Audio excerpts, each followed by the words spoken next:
At least 14 members of the press were detained in Venezuela on Monday, as they were covering the aftermath of the seizure of Venezuelan leader Nicolás Maduro by US forces. The union representing media workers in Venezuela said all but one of those detained were employed by foreign news organizations and were released later on Monday, with one reporter deported. Foreign news media have long faced restrictions in Venezuela, with very few being granted visas to work in the country.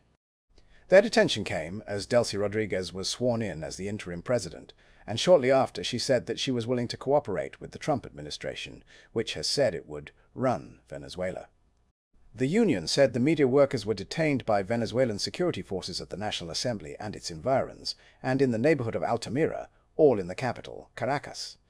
At least 2 of them were seized by agents working for Venezuela's military counterintelligence agency, while others were detained by Venezuela's intelligence service. They said they had their equipment searched, their phones checked, and their social media posts and messages read, the union statement added. A Colombian and a Spanish reporter were also detained at Venezuela's border with Colombia near Cúcuta. The 2 reporters were held for hours incommunicado before being released back into Colombia, the statement said. The union called the incidents alarming and called for the release of 23 media workers who remain in detention in the country.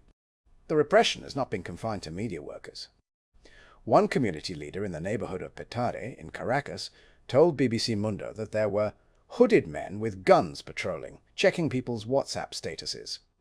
Caracas resident Jose, 60, said that people were not able to talk freely about what was happening, with a heavy police and military presence on the streets, as well as pro-Maduro armed groups, known as colectivos, wearing masks.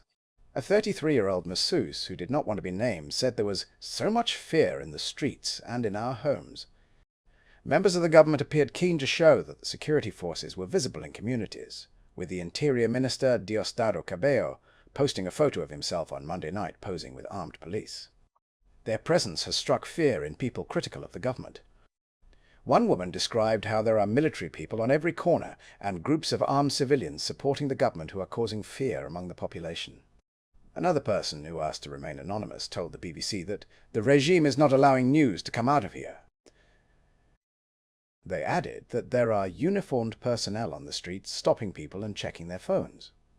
The journalist detentions come at a volatile time in Venezuela, where just days ago the country's leader, Nicolás Maduro, and his wife were seized by US forces in a pre-dawn raid in which dozens of his bodyguards and security detail were killed.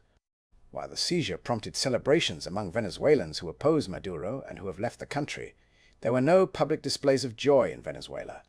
Opposition Venezuelans have long denounced the repression they face if they speak out against the Maduro government. More than 2,000 people were arrested during protests in the wake of the 2024 presidential election. The government-dominated Electoral Council declared Maduro the winner of that election, but voting tallies collected by the opposition and verified by independent media suggest that it was won by the opposition candidate. In the crackdown which followed the election, members of the security forces checked people's phone for messages critical of Maduro, prompting many Venezuelans to erase their social media accounts and message history. Many of those arrested at the time were sentenced to lengthy prison sentences after being sentenced for treason.